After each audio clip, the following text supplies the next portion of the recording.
If you're leading a manufacturing operation in Indiana, county-level energy rules and a new state affordability law are now tied directly to where jobs and investment land over the next decade.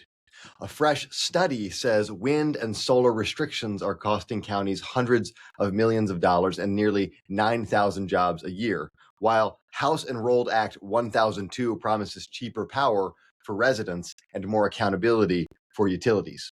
On top of that, Whirlpool just announced a new $60+ million manufacturing facility in Perrysburg, Ohio, reinforcing the Midwest as the place to build. In the next few minutes, I'll walk you through what all three mean for your costs, your workforce, and your long-term site strategy so you're setting the terms instead of reacting to everyone else's decisions. Now, let me give you one number to keep in your head today: $800 million. A new study from Ball State and Purdue reports that counties restricting wind and solar development lose at least $800 million per year in economic activity, mostly in manufacturing, information, and utility industries, with a net employment loss near 9,000 jobs. The same analysis says those counties then turn around and offer between $40 and $60 million a year in tax abatements, trying to buy back investment they made harder to win. The question for this week is, if our county is on the restrictive list, what does that do to our ability to land or keep customers and workers who have renewable targets? And over what time window does that help or hurt our total cost to operate here? Now, if you operate in an Indiana county that has pushed back on wind or solar projects, this new study says that choice is shrinking your local manufacturing economy and forcing bigger tax breaks to stay competitive. According to economist Michael Hicks and his co-authors, Indiana has grown renewables to almost 16% of the state's electricity, but counties that restrict wind or solar are giving up more than $800 million of GDP each year, with most of that loss coming from manufacturing, information, and utility sectors. After offsetting gains in logistics and agriculture, they calculate a net loss close to $200 million annually and nearly 9,000 fewer jobs, mostly in rural manufacturing. The same counties see tax abatements rise to $40 to $60 million range each year, which the study frames as paying more to compete for projects they've already made harder to land. The authors also point out that companies with renewable energy goals now account for most expansions and the new establishments in manufacturing, logistics, utility, and information. From where I sit, I've always looked at renewables from the grid side, and there is a very real additional cost that follows renewable integration, which this outward write-up does not tackle. So I wouldn't throw away the findings, but I would treat them as one side of the ledger. You still have to weigh what this does to your actual power costs over time, not just local GDP statistics. So here's the deal. You do not have to chase every renewable trend, but you do need to understand how your county's stance shows up in customer decisions and workforce preferences. This week, ask your team, how do our current and future energy sourcing strategies line up with the renewable expectations of our key customers and the people we want to hire, given whatever restrictions our county has chosen to put in place? Now, if you pay a commercial power bill in Indiana, House Enrolled Act 1002 will influence how your utility talks about affordability and who ultimately funds residential protections. Governor Mike Braun signed House Enrolled Act 1002 into law on April 7th, 2026, after calling affordability a big issue he hears about across the state.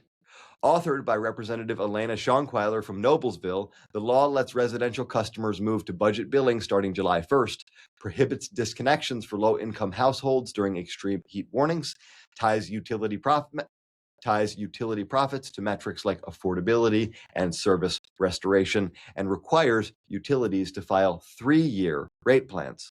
Schonkweiler describes it as a landmark reform prioritizing ratepayers and adding accountability, and NIPSCO has already extended a pause on disconnections through mid-May as part of this broader affordability push. However, from my experience, anytime the process is redesigned to relieve residential customers, commercial customers usually end up as the funding source. Utility regulation has had affordability language for a long time. The debate has always been over what affordability actually means. especially when commercial customers cannot simply stop paying their bill without going under. So the headline sounds novel, but the pattern is very familiar. Residents get explicit guardrails, and commercial customers get whatever cost is needed to keep the numbers balanced. The interesting wrinkle here is the performance component. When profits are tied to metrics like service restoration, any commercial or industrial customer with high quality outage and power quality data and a collective voice at the IURC suddenly has more leverage. That makes monitoring and analytics far more strategic than just bill checking. This week, ask your team, how might this new utility accountability law change our long-term energy cost projections and our relationships with our utility? And what data will we need on outages and restoration times to actually use those performance metrics in our favor if we need it? If you run a Midwest facility, Whirlpool putting more than $60 million into a new plant in Perrysburg, Ohio, is another clear signal that domestic manufacturing in this region is not going anywhere. Whirlpool announced on April 10th, 2026, that it will invest over $60 million to establish its 11th U.S. manufacturing facility, repurposing a former solar panel plant in Perrysburg into a modern, technology-driven operation. The project is expected to create between 100 and 150 jobs over the next 2 years and will produce components and subassemblies for washers and dryers to support nearby Ohio operations. This follows a separate $300 million investment to expand laundry capacity in Clyde and Marion, with hundreds of additional jobs, and as part of roughly $23 billion Whirlpool says it's put into U.S. manufacturing, labor, and logistics over the last decade. Their leadership is very explicit. They believe that when there is level playing field, American workers can outcompete anyone, and they're blending automation with skilled labor instead of replacing people outright. For you, that means two things. First, the Midwest continues to attract large, long-term manufacturing bets, which is good for the overall industrial base. Second, more regional capacity means more pressure on the same transmission lines, fuels, and workforce you rely on, so your own energy supply chain management cannot be an afterthought. The question to kick around with your team is, given Whirlpool's continued Midwest expansion and their need for components and sub-assemblies, are there realistic opportunities for our plant to plug into that regional supply chain? And if so, what capabilities or certifications would we need to be a credible supplier? Today, you're looking at three connected pressures on your operation. Local renewable restrictions that, according to one study, are tied to lower manufacturing GDP and job loss, and new state affordability laws that protects residents while likely leaning on commercial bills, and a major appliance manufacturer doubling down on Midwest production just across the state line.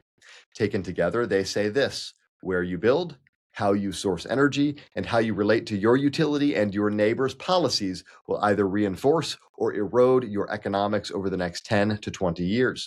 You cannot control every county ordinance or state statute, but you can choose to understand them in detail and build a clear energy and location strategy around them. Now, obviously, I don't run your plant. You do that. My real job as CEO of Tactical Energy Group is to stay on top of everything that changes the cost and reliability of your power and the economics of making things in Indiana so we can build the right products and programs for the manufacturing community. But while I'm doing that work anyway, this brief is my way of giving you as much of that insight as I possibly can so you can spend more time running your operation and less time trying to decode bills, rate cases, and headlines. So let me give you a few questions you can take straight into your morning huddle today. If you can't answer these yet, you don't have a clear view of how county policy, state regulation, and regional investments are shaping your cost structure and growth options.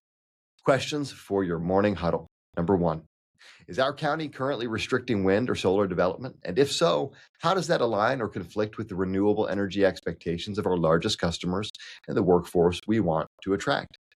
How might the new Utility Accountability Law, House Enrolled Act 1002, change our long-term electricity cost projections and the way we negotiate or escalate issues with our utility providers?